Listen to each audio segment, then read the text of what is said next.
This is Greg Denweiler, and you are listening to another episode of The Dividend Mailbox, a podcast about dividend growth. Our goal is to stuff your mailbox full of dividend checks and make each year's check larger than the last.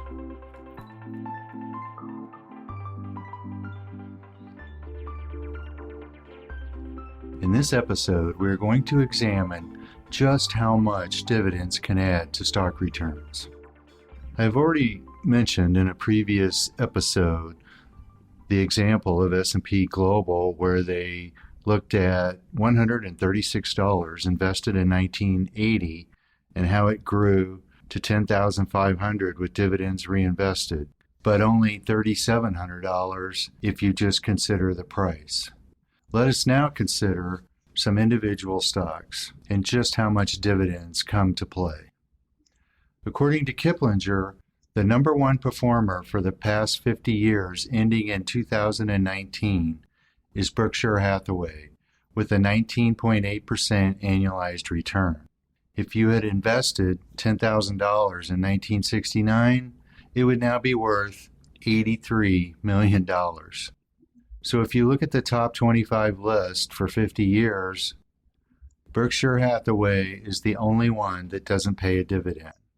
But before we look at number two, I want to present you with the scenario that in 1969, you already knew that the company was going to be sued by all 50 states, that their market share would decline for the next 50 years. It's probably going to be the most politically incorrect company you can own. And just to mention, their product kills you. So how much do you want to put in this company in 1969? Well, the second best performer is Altria, otherwise known as Philip Morris. Their main product is Marlboro, and it's a tobacco company. Well, $10,000 invested in 1969 has grown to $1.5 million if you just consider the price. But if you add in the reinvested dividends and the spin-offs that they have done in the last 50 years, your account value is now up to $52 million, which is a significant difference. So let's just look at a little bit of the history of Philip Morris. They acquired Kraft, had a 4-for-1 and a 3-for-1 stock split, and then spun off Kraft in 2007. Kraft shareholders then received Raw Corp and Mondelez, while Raw Corp shareholders received Post Holdings, which is the cereal company. Altria also spun off Philip Morris International. If you didn't sell a share and kept all of the spin-offs, you now own a total of 65 shares, not counting reinvested shares. Assuming an average dividend yield of the current shares that you own of 4.4%, you would be receiving annual dividends of over $2 million. Now you have to keep in mind that if you put $10,000 in the S&P 500 for the same period, the total value, even including reinvested dividends, would be less than $2 million. So you might be thinking, well, what if I didn't want to own a tobacco stock? Well, number 8 on the list was VF Corp. VF Corp owned, for most of the century, Wrangler jeans. They own North Face, Vans. Basically, they're a clothing brand company, and it's a somewhat simple business. $10,000 invested there would have grown to $2.2 million, or 11.5% annualized. With dividends reinvested, the return climbs to 15%.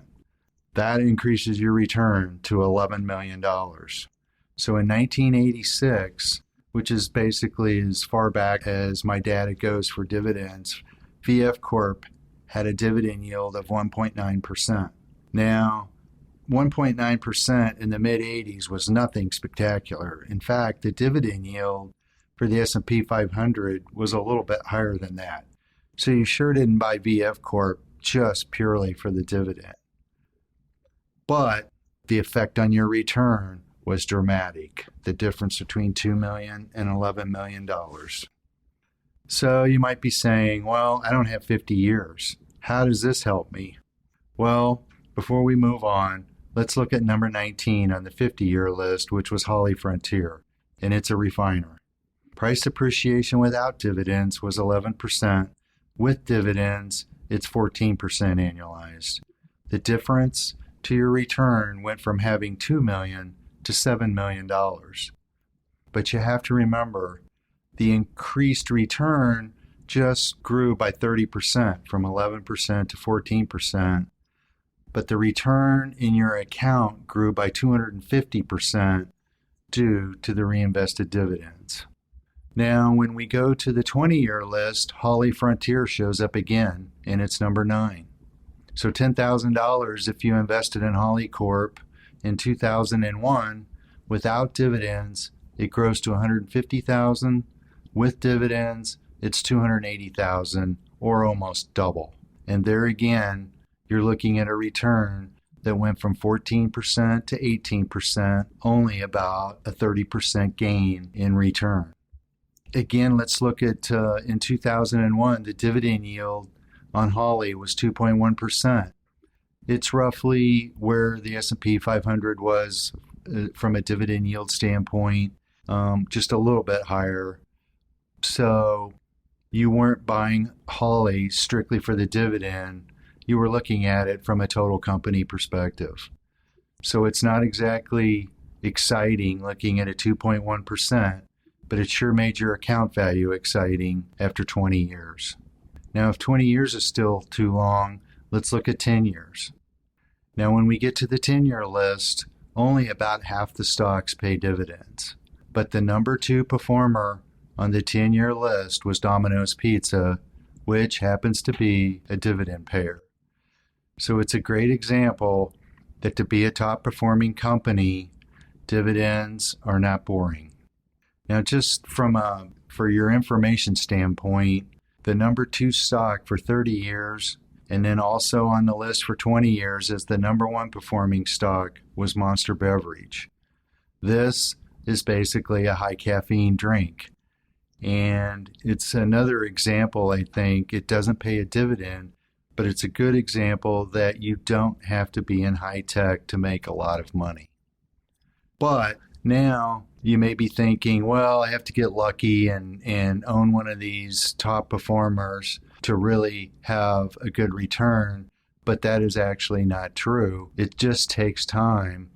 If you hold something for 20 years, you can produce great returns if you have the compounding effect. And you can achieve dramatic results just by managing your portfolio for long-term dividend growth. Here's a few ways that will create what I'm going to call the second decade effect, which is where dividend growth starts to compound, creating exponential growth. You earn interest on interest, and your reinvested interest into more dividend payers also creates growth. And that is where the magic starts to happen. So first of all, one of the ways is just looking at companies that grow their dividends annually. That is going to grow your dividend income. It's the core of what we're trying to accomplish here, and it's the foundation that creates the income growth. Number 2, just look at reinvesting your dividends. You don't have to buy the same company each time. You can diversify into more dividend payers with your dividend income and create a more diversified portfolio. The reality is they are not all going to be top 25 dividend stars, but the great news is they don't have to be. So number 3, you can reallocate assets. And given some time, this is where you can really dramatically improve income with just a simple movement of your assets. Let's assume that you purchased Microsoft 15 years ago and it had a dividend yield of 3%. Well, because the stock has performed so well, now the current yield is less than 1%. So if you sold part or all of your position and reinvested it into another company that had a 2% dividend, right there, you've doubled your income. So these 3 what I'll call levers for dividend growth all come into play after you've held your portfolio for several years. It just takes time for compounding to work.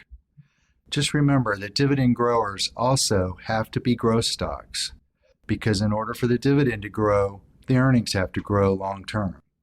So it's the only way that they can accomplish the long-term dividend growth. You may be thinking that these illustrations don't include the outstanding returns from some of the big growth stocks from this year like Amazon, Netflix, Facebook, and others. Well, you're right. However, part of that list includes Microsoft and Apple, which are dividend growers and fit the model perfectly. You also must remember this is a strategy, and it is not going to be the best strategy all the time, but it is the strategy that grows your income over time. Next episode, we will look at the penny story. It is a great illustration as to how compounding works, and also the discipline that it takes. And in the end, it's a mindset, and you have to have it from day one.